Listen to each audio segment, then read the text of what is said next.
اليوم راح اسوي لكم مندي اللحم المدخن على الطريقة اليمنية. بالبداية املح اللحم كل زين واتبله ببهارات المندي المضبوطة.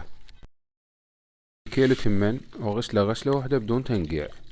جدر ثاني تلقائيا راح اضيف التمن واضيف له ماي بارتفاع ربع اصبع، املحه واضيف البهارات الصحيحة: ورق الغار، دارسين، وهيل، جوزة الطيب، نومي باصرة، قرنفل، وربع كوب زيت ويا ملعقة صبغة المندي، واخلطهم. هسه اغطيه بالسيليفون واحكمه كل زين. اضيف ورق الزبدة وازرفه من كل النواحي. اخلي اللحمة واضيف فوقها ورق الزبدة. هسه اغلفه كل زين بالسيليفون وادخله الفرن 3 ساعات درجة حرارة 200. بسم الله ما شاء الله، وهاي كانت النتيجة ذايب ذوبان. اخلي فحمة واضيف فوقها شحمة خروف واغطيه لمدة 10 دقائق حتى يتدخن المندي. ما شاء الله التمن متضاعف حجمه وتارس كل المكان. هاي كانت النتيجة، ويا رب صحة وعافية علينا وعليكم. تحياتي لكل شخص جاي يشاهد الفيديو.